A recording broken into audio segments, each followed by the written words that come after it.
ਪੰਜਾਬੀ ਖਬਰਨਾਮਾ ਦੇਖ ਰਹੇ ਸਾਰੇ ਦਰਸ਼ਕਾਂ ਨੂੰ ਪਿਆਰ ਭਰੀ ਸਤਿ ਸ਼੍ਰੀ ਅਕਾਲ ਦੀਆਂ ਵੱਡੀਆਂ ਖਬਰਾਂ। ਜਲੰਧਰ ਪਹੁੰਚੇ ਮੁੱਖ ਮੰਤਰੀ ਭਗਵੰਤ ਮਾਨ। ਕਿਹਾ ਪੰਜਾਬ ਪੁਲਿਸ 'ਚ ਭਰਤੀਆਂ ਲਗਾਤਾਰ ਚੱਲਦੀਆਂ ਰਹਿਣਗੀਆਂ। ਪੰਜਾਬ ਦੇ ਇਸ ਜ਼ਿਲ੍ਹੇ ਵਿੱਚ ਅੱਜ ਸਾਰੇ ਸਰਕਾਰੀ ਦਫ਼ਤਰ ਤੇ ਵਿਦਿਅਕ ਅਦਾਰੇ ਰਹਿਣਗੇ ਬੰਦ। ਪੰਜਾਬ 'ਚ ਮੌਸਮ ਨੂੰ ਲੈ ਕੇ ਆਈ ਤਾਜ਼ਾ ਅਪਡੇਟ, ਜਾਣੋ ਆਉਣ ਵਾਲੇ ਦਿਨਾਂ ਦਾ ਹਾਲ। ਕੈਨੇਡਾ ਅਮਰੀਕਾ ਵਿਵਾਦ ਤੇ ਸੁਖਪਾਲ ਖਹਿਰਾ ਦਾ ਵੱਡਾ ਬਿਆਨ। ਕਿਹਾ ਮੈਂ ਹੈਰਾਨ ਹਾਂ, ਅਕਾਲੀ ਦਲ ਮੁੱਖ ਮੰਤਰੀ ਭਗਵੰਤ ਮਾਨ ਕੈਨੇਡਾ ਦੇ ਪ੍ਰਧਾਨ ਮੰਤਰੀ ਵੱਲੋਂ ਲਗਾਏ ਗਏ ਗੰਭੀਰ ਇਲਜ਼ਾਮਾਂ ਦੇ ਕਿਉਂ ਚੁੱਪ ਹਨ। ਹੁਣ ਖਬਰਾਂ ਵਿਸਤਾਰ ਦੇ ਨਾਲ। ਮੁੱਖ ਮੰਤਰੀ ਭਗਵੰਤ ਮਾਨ ਨੇ ਆਖਿਆ ਕਿ ਪੰਜਾਬ ਪੁਲਿਸ ਵਿੱਚ ਭਰਤੀ ਦਾ ਦੌਰ ਲਗਾਤਾਰ ਜਾਰੀ ਹੈ। ਹਜੇ ਸਿਰਫ ਸ਼ੁਰੂਆਤ ਹੋਈ ਹੈ। ਹਰ ਸਾਲ ਅਸੀਂ ਪੰਜਾਬ ਪੁਲਿਸ ਨੂੰ ਅਪਡੇਟ ਕਰਾਂਗੇ। ਹਰ ਸਾਲ ਭਰਤੀਆਂ ਹੋਣਗੀਆਂ। 4 ਸਾਲ ਤੱਕ ਦਾ ਨੋਟੀਫਿਕੇਸ਼ਨ ਸਿੱਧਾ ਦੇ ਦਿੱਤਾ ਗਿਆ ਹੈ।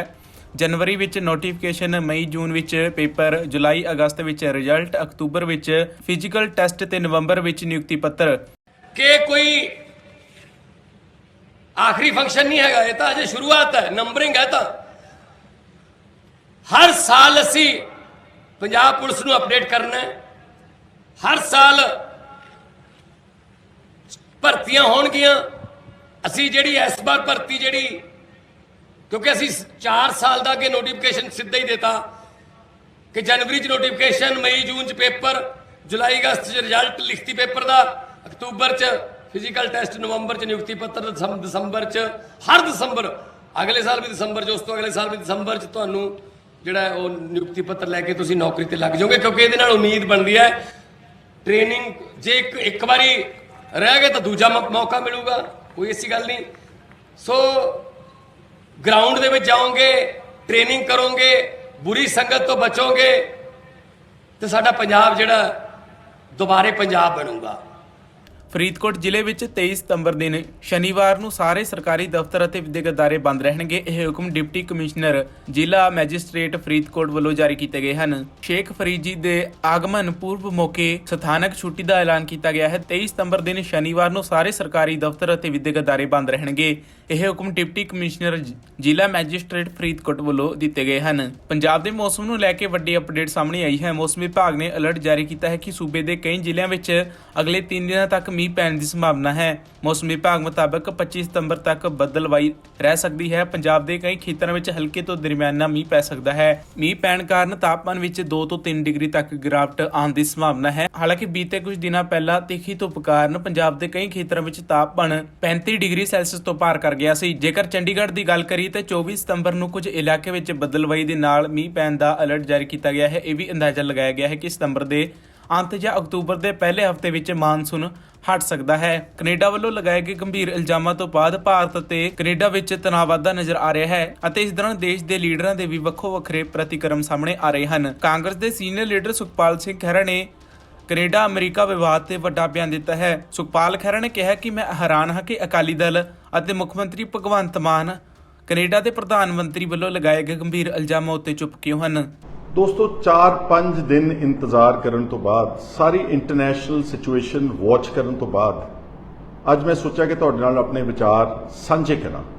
ਔਰ ਤੁਸੀਂ ਸਾਰੇ ਜਾਣਦੇ ਹੋ ਕਿ ਪਿਛਲੇ ਦਿਨਾਂ 'ਚ ਕੈਨੇਡਾ ਦੇ ਪ੍ਰਾਈਮ ਮਿਨਿਸਟਰ ਮਿਸਟਰ ਟਰੂਡੋ ਨੇ ਉੱਥੋਂ ਦੀ ਪਾਰਲੀਮੈਂਟ ਵਿੱਚ ਆਪਣੇ ਦੇਸ਼ ਦੀ ਸਰਕਾਰ ਦੇ ਉੱਤੇ ਕਾਫੀ ਗੰਭੀਰ ਇਲਜ਼ਾਮ ਲਗਾਏ ਹਰਦੀਪ ਸਿੰਘ ਨਿੱਜਰ ਦੇ ਕਤਲ ਨੂੰ ਲੈ ਕੇ।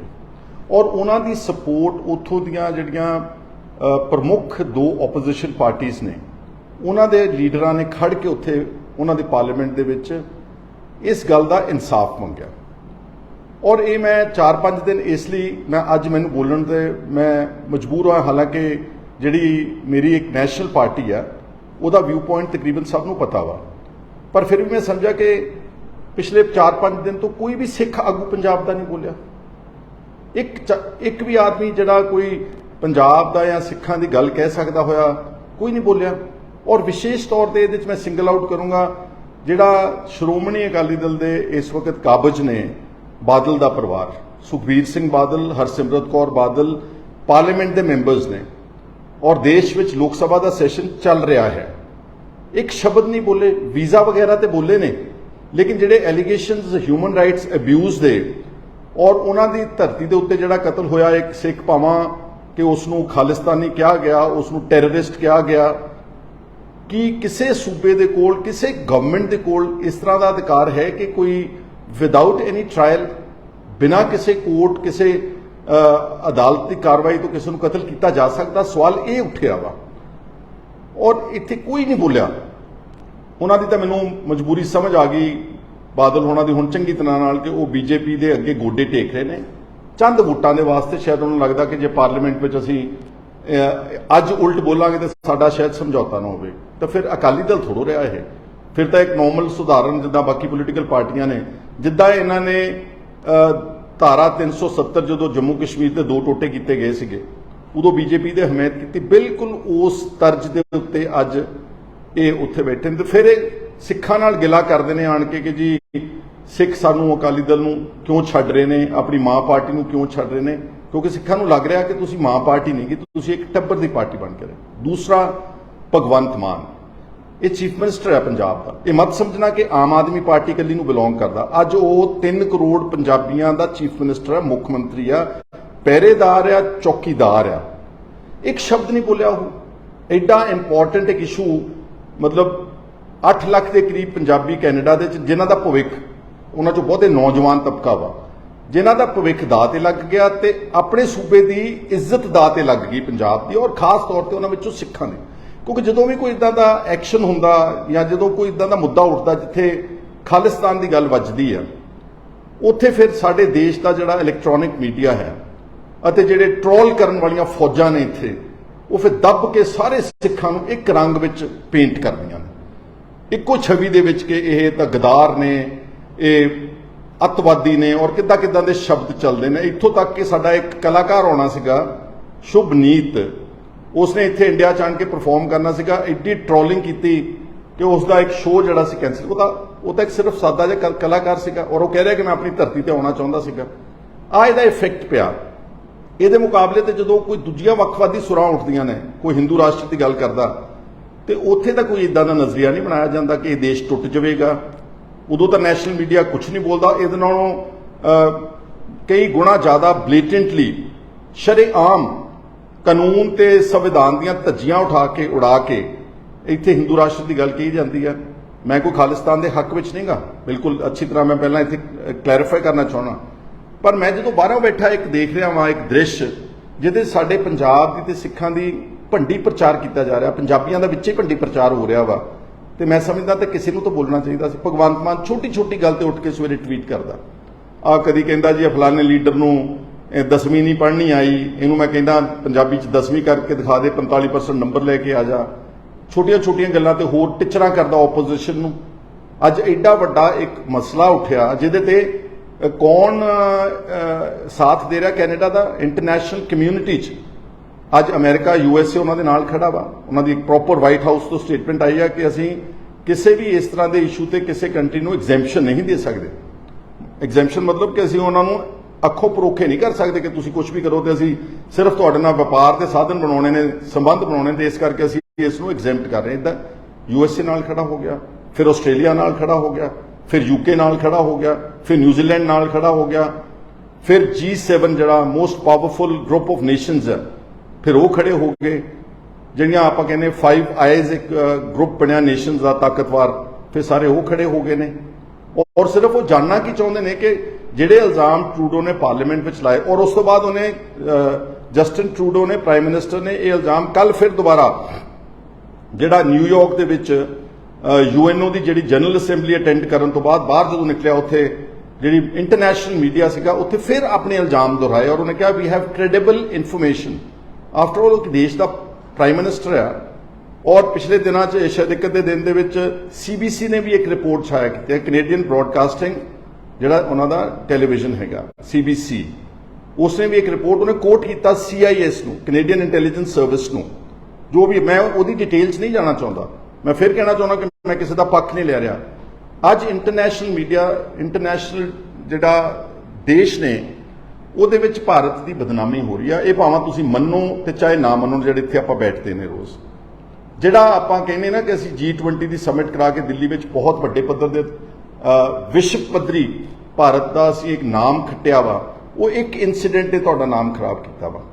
ਔਰ rule of law, rule of constitution, ਇਹ ਤਾਂ ਸਭ ਤੋਂ ਵੱਡੀ ਮੰਗ ਹੈ ਨਾ ਦੁਨੀਆ ਦੇ ਵਿੱਚ ਕਿ ਅੱਜ ਜੇ ਸਿੱਖ ਜਿਹੜੇ ਨੇ, ਫਰਜ਼ ਕਰੋ ਅਗਰ ਇਹ ਗੱਲ ਇਲਜ਼ਾਮ ਸੱਚੇ ਨਿਕਲਦੇ ਨੇ, ਕੱਲ ਨੂੰ ਕੋਈ ਕੈਨੇਡੀਅਨ ਗਵਰਨਮੈਂਟ ਉੱਥੇ ਤੁਹਾਨੂੰ ਐਵੀਡੈਂਸ ਪ੍ਰੋਡਿਊਸ ਕਰਦੀ ਹੈ। ਹਾਲਾਂਕਿ ਉਹਨਾਂ ਨੇ ਕਿਹਾ ਕਿ ਯਾਰੀ ਕਿ ਸਾਡੀ ਜਿਹੜੀ CIS ਦੀ ਜਿਹੜੀ ਔਰਤ ਇੱਕ ਹੈਡ ਹੈ ਉਹਨਾਂ ਦੀ, ਉਹ ਇੰਡੀਆ ਵਿਜ਼ਿਟ ਕਰਕੇ ਇੱਥੋਂ ਦੀ ਸਰਕਾਰ ਨੂੰ ਕਾਫੀ ਹੱਦ ਤੱਕ ਇਸ ਕਤਲ ਦੇ ਮੁਤਲਕ ਸਬੂਤ ਰਿਕਾਰਡਿੰਗਸ ਦਿਖਾ ਕੇ ਗਈ ਹੈ। ਅਗਰ ਕੱਲ ਨੂੰ ਇਹ ਸਬੂਤ ਸੱਚੇ ਨਿਕਲਦੇ ਨੇ ਤੇ ਸਾਰੇ ਭਾਰਤ ਦਾ, ਸਾਰੀ ਦੁਨੀਆ ਦੇ ਵਿੱਚ ਸਿਰ ਜਿਹੜਾ ਹੈ ਉਹ ਨੀਵਾਂ ਹੋਵੇਗਾ। ਅਗਰ ਆਪਾਂ ਟਰੂਲੀ ਭਾਰਤੀ ਹਾਂ, ਅਗਰ ਟਰੂਲੀ ਇੰਡੀਅਨਸ ਹਾਂ, then why do we support such extrajudicial killings? Do not we have a law? ਅਗਰ ਫਰਜ਼ ਕਰੋ ਕੋਈ ਡਿਲੇ ਕਰ ਰਿਹਾ ਕਿ ਕੈਨੇਡਾ ਜਿਹੜਾ ਐਕਸਟ੍ਰਾਡਾਈਟ ਨਹੀਂ ਕਰ ਰਿਹਾ ਉੱਥੋਂ ਦੇ ਜਿਹੜੇ ਸਾਨੂੰ ਵਾਂਟਡ ਬੰਦੇ ਨੇ, ਅੱਜ ਨਹੀਂ ਹੋਊਗਾ, ਸਾਲ ਨੂੰ ਹੋ ਜਾਊਗਾ, 2 ਸਾਲਾਂ ਨੂੰ ਹੋ ਜਾਊ, 3 ਨੂੰ ਹੋ ਜਾਊਗਾ, 5 ਨੂੰ ਹੋ ਜਾਊਗਾ। ਆਪਾਂ ਵੀ ਇੱਥੇ ਬਹੁਤ ਸਾਰੀਆਂ ਸਾਡੀਆਂ ਟ੍ਰਾਇਲਸ ਨੇ, ਇੰਨੀਆਂ ਡਿਲੇਡ ਨੇ, ਇੱਕ ਜਨਰੇਸ਼ਨ ਲੰਘ ਜਾਂਦੀ ਹੈ। ਕੀ ਆਪਣੇ ਕੋਲ ਅਧਿਕਾਰ ਹੈ ਕਿ ਅਸੀਂ ਦੇਸ਼ ਟੱਪ ਕੇ ਅੱਗੇ ਜਾ ਕੇ ਤੇ ਉੱਥੇ ਬੰਦੇ ਚੱਕ ਲਈਏ? ਇਹਦਾ ਮਤਲਬ ਇਹ ਹੋਇਆ ਕਿ ਜਿਹੜੇ ਪੰਜਾਬੀ ਨੇ ਤੇ ਸਿੱਖ ਨੇ ਉਹ ਪੰਜਾਬ ਵਿੱਚ ਤਾਂ ਮਹਿਫੂਜ਼ ਹੈ ਹੀ ਨਹੀਂ ਹਨ, ਉਹ ਉੱਥੇ ਵੀ ਮਹਿਫੂਜ਼ ਨੇਗੇ। ਔਰ ਇੱਥੇ ਮੈਂ ਤਾਂ ਕਹਿ ਰਿਹਾ ਕਿ ਇੱਥੇ ਇੱਕ ਟਰੈਕ ਰਿਕਾਰਡ ਹੈ ਪੁਰਾਣਾ, ਪਿਛਲੇ 30 35 40 ਸਾਲ ਤੋਂ, ਕਿ ਪੰਜਾਬ ਦੇ ਵਿੱਚ ਝੂਠੇ ਪੁਲਿਸ ਮੁਕਾਬਲਿਆਂ ਵਿੱਚ, ਐਕਸਟਰਾ ਜੁਡੀਸ਼ੀਅਲ ਕਿਲਿੰਗਸ ਵਿੱਚ ਬੰਦੇ ਨਹੀਂ ਮਾਰੇ ਗਏ। ਆ ਪਰਸੋਂ ਚੌਥ ਹੀ ਅੰਮ੍ਰਿਤਸਰ ਦੇ ਅਦਾਲਤ ਨੇ 3 ਕੇ 4 ਪੁਲਿਸ ਵਾਲਿਆਂ ਨੂੰ ਸਜ਼ਾ ਦਿੱਤੀ ਆ for killing people innocent 6 in fake encounter. ਔਰ ਵੈਸੇ ਵੀ ਹੋਰ ਬਹੁਤ ਸਾਰੀਆਂ ਗੱਲਾਂ ਨੇ। ਕੀ ਇਹਦੇ ਨਾਲ ਸਾਡਾ ਸਿਰ ਉੱਚਾ ਹੁੰਦਾ? ਕੀ ਇਹਦਾ ਮਤਲਬ ਹੈ ਕਿ ਉਹ ਕੀ ਕਹਿੰਦੇ ਹੁੰਦੇ ਕਿ ਜਿਹੜਾ ਤਕੜਾ ਉਹਦੀ 7ਵੀਂ ਹੀ 100, ਕਿ ਜਿਹੜਾ ਤਕੜਾ ਉਹ ਜਿੱਥੇ ਮਰਜ਼ੀ ਜਾ ਕੇ ਜਿਹਨੂੰ ਮਰਜ਼ੀ ਮਾਰ ਦੇਵੇ? ਇਹ ਤਾਂ ਫਿਰ ਤਕੜੇ ਤੇ ਕਮਜ਼ੋਰ ਦੀ ਲੜਾਈ ਹੋਊਗੀ। ਇਹ ਤਾਂ ਫਿਰ ਰੂਲ ਆਫ ਲਾਅ ਤੇ ਕਨਸਟੀਟਿਊਸ਼ਨ ਦੀ ਲੜਾਈ ਤੇ ਅਦਾਲਤਾਂ ਦੀ ਲੜਾਈ ਤਾਂ ਰਹਿ ਨਹੀਂ ਗਈ। ਫਿਰ ਇਹ ਤਾਂ ਡਿਸਆਰਗੇਨਾਈਜ਼ਡ ਗਰੁੱਪਸ ਕਰਦੇ ਨੇ ਦੁਨੀਆ ਦੇ ਵਿੱਚ, ਜਿਹੜੇ ਸੋ ਕਾਲਡ ਟੈਰਰਿਸਟ ਗਰੁੱਪਸ ਨੇ, ਆਰਗੇਨਾਈਜੇਸ਼ਨਸ ਨੇ, they have no rule of law. But countries like India, ਜਿਹੜੀ ਇੱਕ ਬਹੁਤ ਵੱਡੀ ਡੈਮੋਕ੍ਰੇਸੀ ਹੈ ਸਾਰੀ ਦੁਨੀਆ ਦੇ ਵਿੱਚ, ਇੱਕ ਗਰੋਇੰਗ ਡੈਮੋਕ੍ਰੇਸੀ ਆ, ਇੱਕ ਪ੍ਰੋਗਰੈਸਿਵ ਕੰਟਰੀ ਗਿਣਿਆ ਜਾ ਰਿਹਾ ਵਾ ਸਾਰੀ ਦੁਨੀਆ 'ਚ। ਸਾਡੀ ਇਕਨੋਮੀ ਇਸ ਵਕਤ ਉਤਲੇ ਨੰਬਰਾਂ ਵਿੱਚ ਆ ਰਹੀ ਹੈ। ਸਾਡੀ 3 ਟ੍ਰਿਲੀਅਨ ਡਾਲਰਸ ਦੀ ਇਕਨੋਮੀ ਆ। ਹਾਲਾਂਕਿ Canada the we not to forget, ਉਹਦੀ ਸਾਡੇ ਮੁਕਾਬਲੇ ਤੇ ਪੋਪੂਲੇਸ਼ਨ 140 ਕਰੋੜ ਦੇ ਮੁਕਾਬਲੇ ਤੇ ਸਿਰਫ 4 ਕਰੋੜ ਆ। ਉਹਨਾਂ ਦੀ ਇਕਨੋਮੀ 2 ਟ੍ਰਿਲੀਅਨ ਦੀ ਹੈਗੀ ਆ। ਔਰ ਉਹਨਾਂ ਦਾ ਜਿਹੜਾ ਪਰ ਕੈਪੀਟਾ ਹੈਗਾ ਐਜ਼ ਪਰ GDP, ਉਹ ਸਾਡੇ ਨਾਲੋਂ ਕਈ ਗੁਣਾ ਜ਼ਿਆਦਾ। ਚਲੋ ਮੈਂ ਉਸ ਪਾਸੇ ਨਹੀਂ ਜਾਣਾ ਚਾਹੁੰਦਾ, ਪਰ ਸਾਡੇ ਕੋਲ ਇੱਕ ਸੰਵਿਧਾਨ ਹੈ, ਰੂਲ ਆਫ ਲਾਅ ਹੈ। ਔਰ ਮੈਨੂੰ ਤਾਂ ਐਂ ਲੱਗਦਾ ਅਗਰ ਇਹ ਗੱਲਾਂ ਸੱਚੀਆਂ ਉੱਥੇ ਨਿਕਲ ਰਹੀਆਂ ਨੇ, ਇਹਦਾ ਮਤਲਬ ਇੱਥੇ ਤਾਂ ਪੰਜਾਬ ਦੇ ਵਿੱਚ ਕੋਈ ਵੀ ਸੇਫ ਨਹੀਂਗਾ। ਇਹਦਾ ਮਤਲਬ ਕੋਈ ਵੱਡੀ ਗੱਲ ਨਹੀਂ ਗੀ। ਮੈਂ ਸ਼ੰਕਾ ਜ਼ਾਹਰ ਕਰ ਰਿਹਾ ਹਾਂ ਕਿ ਦੀਪ ਸਿੱਧੂ ਵੀ ਇਸੇ ਤਰ੍ਹਾਂ ਦਾ ਕਤਲ ਦਾ ਸ਼ਿਕਾਰ ਹੋਇਆ ਹੋਵੇਗਾ, ਤੇ ਹੋਰ ਵੀ ਹੋਇਆ ਹੋਣਗੇ ਜਿਹੜੇ ਵੋਕਲ ਨੇ। ਇੱਥੇ ਗੈਂਗਸਟਰਸ ਜੇਲ੍ਹਾਂ 'ਚੋਂ ਬੈਠੇ ਵਿਦੇਸ਼ਾਂ ਦੇ ਉਹ ਛੋਰੇ ਕਤਲਾਂ ਦਾ ਜ਼ਿੰਮੇਵਾਰੀ ਚੱਕ ਰਹੇ ਨੇ, ਔਰ ਉਹਨਾਂ ਨੂੰ ਸਾਡਾ ਨੈਸ਼ਨਲ ਟੈਲੀਵਿਜ਼ਨ ਉਹਨੂੰ ਫਲੌਂਟ ਕਰ ਰਿਹਾ ਵਾ। ਇੱਕ ਜੇਲ੍ਹ 'ਚ ਬੈਠਾ ਗੈਂਗਸਟਰ ਆ, ਪਿਛਲੇ ਦਿਨਾਂ 'ਚ ਤੁਸੀਂ ਦੇਖਿਆ ਵਾ। ਔਰ ਇੱਥੇ ਜੇਲ੍ਹ 'ਚ ਬੈਠੇ ਗੈਂਗਸਟਰਸ ਇੰਟਰਵਿਊਜ਼ ਦੇ ਰਹੇ ਨੇ ਕਿ ਇਹ ਇਸ ਰੂਲ ਆਫ ਲਾਅ ਤੇ ਇਸ ਕਨਸਟੀਟਿਊਸ਼ਨ ਤੇ ਅਸੀਂ ਫਖਰ ਕਰਦੇ ਹਾਂ ਕਿ ਭਗਵੰਤ ਮਾਨ ਤੁਸੀਂ ਫੋਟੋ ਪਿੱਛੇ ਬਾਬਾ ਸਾਹਿਬ ਅੰਬੇਦਕਰ ਦੀ ਇਸ ਲਈ ਟੰਗੀ ਹੋਈ ਹੈ ਕਿ ਤੁਸੀਂ ਤੁਹਾਡੇ ਪੰਜਾਬ ਦੇ ਵਿੱਚ ਜੇਲ੍ਹਾਂ 'ਚੋਂ ਇੰਟਰਵਿਊਆਂ ਚੱਲਣ ਤੇ ਜੇਲ੍ਹਾਂ 'ਚੋਂ ਸਭ ਕੁਝ ਚੱਲੇ, ਵੀਡੀਓਜ਼ ਆਉਣ ਤੇ ਤੁਸੀਂ ਕੁਝ ਨਾ ਕਰੋ। ਔਰ ਐਡੇ ਇੰਪੋਰਟੈਂਟ ਸੈਂਸੇਸ਼ਨਲ ਮੈਟਰ ਦੇ ਉੱਤੇ ਜਿੱਥੇ ਲੱਖਾਂ ਨੌਜਵਾਨਾਂ ਦਾ ਭਵਿੱਖ ਜੁੜਿਆ, ਤੁਸੀਂ ਉਹਦੇ ਤੇ ਨਾ ਬੋਲੋ। ਇੱਥੋਂ ਤੱਕ ਮੇਰਾ ਖਿਆਲ ਤਾਂ ਸ਼ਾਇਦ ਭਗਵੰਤ ਮਾਨ ਵੀਜ਼ੇ ਤੇ ਵੀ ਨਹੀਂ ਬੋਲਿਆ। ਚਲੋ ਅਕਾਲੀਆਂ ਨੇ ਮਾੜੀ ਮੋਟੀ ਸੰਗ ਕੀਤੀ, ਉਹ ਵੀਜ਼ੇ ਤੇ ਬੋਲੇ। ਮੈਂ ਵੀਜ਼ੇ ਤੇ ਵੀ ਕਹਿਣਾ ਚਾਹੁੰਦਾ ਕਿ ਇਹ ਕੀ ਇਹਦੇ ਨਾਲ ਕਿੱਦਾਂ ਅੱਛੀ ਛਵੀ ਜਾਵੇਗੀ ਆਪਣੀ, ਜਾਣਦਿਆਂ ਹੋਇਆਂ ਕਿ ਪੰਜਾਬ ਦੇ ਔਰ ਭਾਰਤ ਦੇ, ਸ਼ਾਇਦ ਭਾਰਤ ਦੀ ਟੋਟਲ ਇੰਡੀਅਨ ਪੋਪੂਲੇਸ਼ਨ ਕੈਨੇਡਾ ਵਿੱਚ 4 ਕਰੋੜ ਵਿੱਚੋਂ ਅਪਰੋਕਸੀਮੇਟਲੀ 20 ਲੱਖ ਆ। ਤੁਸੀਂ ਇਸ ਇੱਕ ਇਨਸੀਡੈਂਟ ਨੂੰ ਇਸ਼ੂ ਬਣਾ ਕੇ ਤੁਸੀਂ ਕਹਿੰਦੇ ਅਸੀਂ ਕੈਨੇਡੀਅਨਸ ਨੂੰ ਕਿਸੇ ਨੂੰ ਵੀਜ਼ਾ ਹੀ ਨਹੀਂ ਦੇਣਾ। ਉਹਦੇ ਬਹੁਤ ਸਾਰੇ ਗੈਰ ਪੰਜਾਬੀ ਵੀ ਮਾਰੇ ਜਾਣਗੇ, ਬਹੁਤ ਸਾਰੇ ਕੇਰਲਾ ਦੇ, ਬਹੁਤ ਸਾਰੇ ਸਾਊਥ ਇੰਡੀਅਨ ਦੇ ਸਟੇਟ ਦੇ, ਗੁਜਰਾਤ ਦੇ ਪ੍ਰਾਈਮ ਮਿਨਿਸਟਰ ਸਾਹਿਬ ਦੀ ਸਟੇਟ ਦੇ ਬਹੁਤ ਪ੍ਰੋਗਰੈਸਿਵ ਬਿਜ਼ਨਸਮੈਨ ਕੈਨੇਡਾ ਤੇ ਅਮਰੀਕਾ 'ਚ ਬੈਠੇ ਨੇ। ਇਹ ਤਾਂ ਉਹ ਵੀ ਸ਼ਿਕਾਰ ਹੋ ਜਾਣਗੇ। ਔਰ ਮੈਂ ਅੰਤ ਵਿੱਚ ਕਹਿਣਾ ਚਾਹੁੰਦਾ, ਦੇਖੋ ਮੈਂ ਅੱਜ ਬੋਲਿਆ, ਹੋ ਸਕਦਾ ਮੈਨੂੰ ਇਸ ਗੱਲ ਵਾਸਤੇ ਖਮਿਆਜ਼ਾ ਵੀ ਭੁਗਤਣਾ ਪਵੇ, ਪਰ ਫਿਰ ਅਲਟੀਮੇਟਲੀ ਕੀ ਕਹਿੰਦੇ ਨੇ ਕਿ ਸਭ ਕੁਝ ਰਾਜਨੀਤੀ ਨਹੀਂ ਹੁੰਦੀ, ਕੁਝ ਤੁਹਾਡੀ ਜ਼ਮੀਰ ਵੀ ਹੁੰਦੀ ਆ।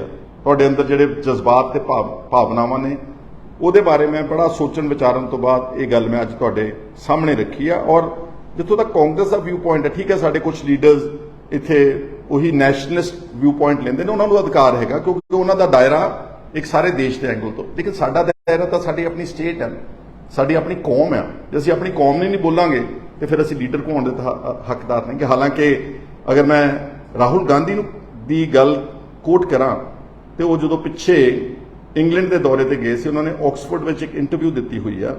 ਉਹਨਾਂ ਨੇ ਉੱਥੇ ਬੈਠ ਕੇ ਇੰਗਲੈਂਡ ਦੀ ਧਰਤੀ ਤੇ ਕਿਹਾ ਸੀਗਾ ਕਿ ਜਿਹੜੀਆਂ ਮਾਈਨੋਰਿਟੀਜ਼ ਨੇ ਇੰਡੀਆ ਦੇ ਵਿੱਚ, ਪਾਰਟਿਕੂਲਰਲੀ ਸਿੱਖਸ ਤੇ ਮੁਸਲਿਮਸ ਨੂੰ ਸਿੰਗਲ ਆਊਟ ਕੀਤਾ ਕਿ ਇਹ ਸੈਕੰਡ ਰੇਟ ਸਿਟੀਜ਼ਨਸ ਨੇ। ਇਹ ਮੈਂ ਨਹੀਂ ਕਹਿ ਰਿਹਾ ਸਾਡੇ ਕਾਂਗਰਸ ਦਾ ਟੌਪ, ਔਰ ਐਨੀ ਫੀਲ ਸੋ, ਕਿਉਂਕਿ ਜੋ ਪਿਛਲੇ ਸਾਲਾਂ ਦੇ ਵਿੱਚ ਜਿਸ ਢੰਗ ਦੇ ਨਾਲ ਵਿਤਕਰਾ ਹੋਇਆ, ਟਾਰਗੇਟਿੰਗ ਹੋਈ, ਹੇਟ ਕੈਂਪੇਨਸ ਚਲਾਏ ਗਏ, ਵਿਲੀਫਿਕੇਸ਼ਨ ਕੈਂਪੇਨ ਚਲਾਇਆ ਗਿਆ, ਇਹ ਸਾਰੀ ਦੁਨੀਆ ਨੂੰ ਦਿਸ ਰਿਹਾ ਨਾ। ਉਹ ਠੀਕ ਹੈ ਕਿ ਅਗਰ ਆਪਾਂ ਆਪਣੀ ਅੱਖਾਂ ਬੰਦ ਕਰੀਏ ਕਿ ਅਸੀਂ ਨਹੀਂ ਦੇਖਣਾ ਚਾਹੁੰਦੇ ਇਹ ਮਸਲਾ, ਲੇਕਿਨ ਦੁਨੀਆ ਜਿਹੜੀ ਹੈ ਅੱਜ ਬਹੁਤ ਤੇਜ਼ੀ ਦੇ ਨਾਲ ਇੰਟਰਕਨੈਕਟਡ ਹੈ, ਸੋਸ਼ਲ ਮੀਡੀਆ ਨਾਲ ਕਨੈਕਟਡ ਹੈ, ਕਈ ਪਲੇਟਫਾਰਮਸ ਨਾਲ ਕਨੈਕਟਡ ਹੈ, ਮੀਡੀਆ ਬਹੁਤ ਐਕਸੈਸਿਬਲ ਹੈ। ਸੋ ਮੈਂ ਕਿਸੇ ਦੀ ਮੁਖਾਲਫਤ ਕਰਨ ਵਾਸਤੇ ਇੱਥੇ ਨਹੀਂ ਆਇਆ। ਮੈਂ ਤਾਂ ਸਿਰਫ ਇਹ ਕਹੂੰਗਾ ਕਿ ਅੱਜ ਸਾਡੇ ਦੇਸ਼ ਨੂੰ ਪਾਰਲੀਮੈਂਟ ਸੈਸ਼ਨ ਆਨ ਚੱਲ ਰਿਹਾ ਵਾ, ਉਸ ਵਿੱਚ ਵੈਸੇ ਹੀ ਫਰਜ਼ ਬਣਦਾ ਸੀਗਾ ਗਵਰਨਮੈਂਟ ਆਫ ਇੰਡੀਆ ਦੇ ਟੌਪ ਲੀਡਰਸ ਦਾ ਕਿ ਉਹ ਪ੍ਰੋਪਰ ਤੌਰ ਤੇ ਇਸ ਸਾਰੀ ਗੱਲ ਨੂੰ ਕਲੈਰੀਫਾਈ ਕਰਦੇ।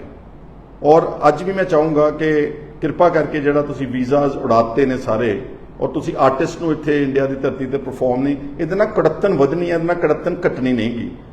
ਇਹ ਅੰਦਾਜ਼ਾ ਲਾਓ ਕਿ ਤੁਹਾਡਾ ਟ੍ਰੇਡ ਇੰਡੀਆ ਦਾ ਇਫੈਕਟ ਹੋਵੇਗਾ। ਆਫਟਰ ਆਲ ਕਾਫੀ ਵੱਡੇ ਪੱਧਰ ਦੇ ਉੱਤੇ ਇੰਡੀਆ ਔਰ ਕੈਨੇਡਾ ਦਾ ਟ੍ਰੇਡ ਦੇ ਸੰਬੰਧ ਨੇ। ਅਲਟੀਮੇਟਲੀ ਜੇ ਇਸ ਲੈਵਲ ਤੇ ਆ ਗਏ, ਅਸੀਂ ਡਿਪਲੋਮੈਟਿਕ ਟਾਈਜ਼ ਕੱਟ ਦਿੱਤੇ ਨੇ, ਫਿਰ ਅਲਟੀਮੇਟਲੀ ਫਲਾਈਟਸ ਵੀ ਬੰਦ ਹੋ ਜਾਣਗੀਆਂ। ਕਿ ਅਸੀਂ ਆਈਸੋਲੇਟਿਡ ਤਰੀਕੇ ਨਾਲ ਇਸ ਆਪਣੇ ਦੇਸ਼ ਨੂੰ ਅੱਗੇ ਲਿਜਾ ਸਕਾਂਗੇ? ਤਾਂ ਮੈਂ ਸਮਝਦਾ ਕਿ ਜੋ ਇਹ ਮਸਲਾ ਉੱਠਿਆ ਵਾ, ਜੋ ਇੱਕ ਐਲੀਗੇਸ਼ਨਸ ਨੇ ਹਲੇ, ਹੋ ਸਕਦਾ ਇਸ ਨੂੰ ਬਹੁਤ ਚੰਗੇ ਤਰੀਕੇ ਨਾਲ ਸਾਡੀ ਗਵਰਨਮੈਂਟ ਜਿਹੜੀ ਉਹਨੂੰ ਕਲੈਰੀਫਾਈ ਕਰ ਸਕਦੀ ਹੈ। ਅਗਰ ਕਿਸੇ ਨੇ ਗਲਤੀ ਕੀਤੀ ਹੈ, ਫਰਜ਼ ਕਰੋ ਹੋ ਸਕਦਾ ਕਿ ਸਰਕਾਰ ਦੀ ਅੱਖ ਤੋਂ ਥੱਲੇ ਕਿ ਯਾਰ ਬਹੁਤ ਸਾਰੇ ਕੰਮ ਕਰ ਜਾਂਦੇ ਨੇ, ਜਿੱਦਾਂ ਪੰਜਾਬ ਦੇ ਵਿੱਚ ਉਸ ਵਕਤ ਮਿਲੀਟੈਂਸੀ ਦੇ ਦੌਰ ਦੇ ਵਿੱਚ ਕਈਆਂ ਨੇ ਆਪਣੀਆਂ ਬੜੀਆਂ ਰੋਟੀਆਂ ਸਿੱਕੀਆਂ, ਕਈਆਂ ਨੇ ਬੜੇ ਬਦਲੇ ਲਏ, ਕਈਆਂ ਨੇ ਬਹੁਤ ਘਰਾਂ ਦੇ ਘਰ ਤਬਾਹ ਕਰ ਦਿੱਤੇ, ਘਰ ਸਾੜ ਦਿੱਤੇ, ਲੋਕਾਂ ਨੂੰ ਬੇਗੁਨਾਹ ਲੋਕਾਂ ਨੂੰ ਮਾਰ ਦਿੱਤਾ। ਉਹਦੀ ਆੜ ਦੇ ਵਿੱਚ ਕਿਤੇ ਇਹ ਤਾਂ ਨਹੀਂਗਾ ਕਿ ਦੇਸ਼ ਦੀ ਏਕਤਾ ਤੇ ਅਖੰਡਤਾ ਨੂੰ ਬਰਕਰਾਰ ਰੱਖਣ ਦੀ ਆੜ ਵਿੱਚ ਥੱਲੇ ਹੀ ਕਿਸੇ ਨੇ ਕਰ, ਹੋ ਸਕਦਾ ਇਸ ਤਰ੍ਹਾਂ ਵੀ ਹੋਇਆ ਹੋਵੇ। ਸੋ ਇਹ ਸਾਰੀਆਂ ਗੱਲਾਂ ਜਿਹੜੀਆਂ ਨੇ ਕਲੈਰੀਫਿਕੇਸ਼ਨ ਮੰਗਦੀਆਂ। ਪਰੰਤੂ ਮੈਨੂੰ ਬੜਾ ਦੁੱਖ ਹੋਇਆ ਕਿ ਐਡਾ ਸਾਡਾ ਇੱਕ ਮਾਣਮੱਤਾ ਸੂਬਾ ਹੋਵੇ, ਐਡਾ ਗੌਰਵਮਈ ਇਤਿਹਾਸ ਹੋਵੇ, ਔਰ ਸਾਡੇ ਪੰਜਾਬ ਦੇ ਲੋਕਾਂ ਨੇ, ਸਿੱਖਾਂ ਨੇ ਸਭ ਤੋਂ ਜ਼ਿਆਦਾ ਦੇਸ਼ ਦੀ ਆਜ਼ਾਦੀ ਵਿੱਚ ਫਾਂਸੀਆਂ ਦੇ ਰੱਸੇ ਚੁੰਮੇ ਹੋਣ, ਕਾਲੇ ਪਾਣੀ ਦੀਆਂ ਕੈਦਾਂ ਕੱਟੀਆਂ ਹੋਣ, ਔਰ ਸਭ ਤੋਂ ਜ਼ਿਆਦਾ ਕੁਰਬਾਨੀਆਂ ਦਿੱਤੀਆਂ ਹੋਣ। ਮੈਂ ਉਹ ਗਿਣਾਉਣਾ ਨਹੀਂ ਚਾਹੁੰਦਾ। ਕੂਕਾ ਲਹਿਰ ਤੇ ਬਾਬਾ ਗਦਰੀ ਬਾਬੇ ਕਿੱਥੋਂ ਉੱਠ ਕੇ ਵਿਦੇਸ਼ਾਂ ਚੋਂ ਆਣ ਕੇ ਇਸ ਦੇਸ਼ ਨੂੰ ਆਜ਼ਾਦ ਕੀਤਾ।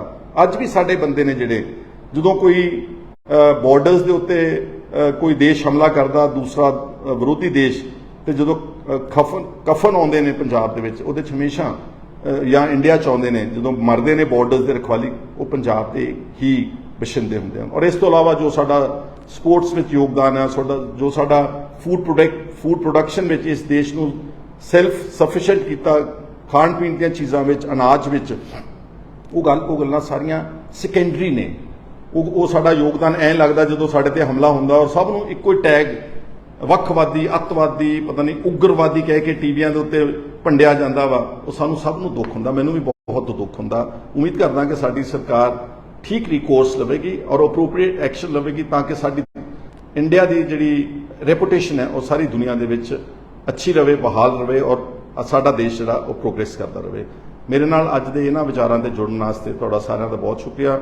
Just do not comment out of hatred, try to comment out of reasoning. ਇੱਕ ਵਾਰ ਫਿਰ ਤੁਹਾਡਾ ਧੰਨਵਾਦ। Thank you so much.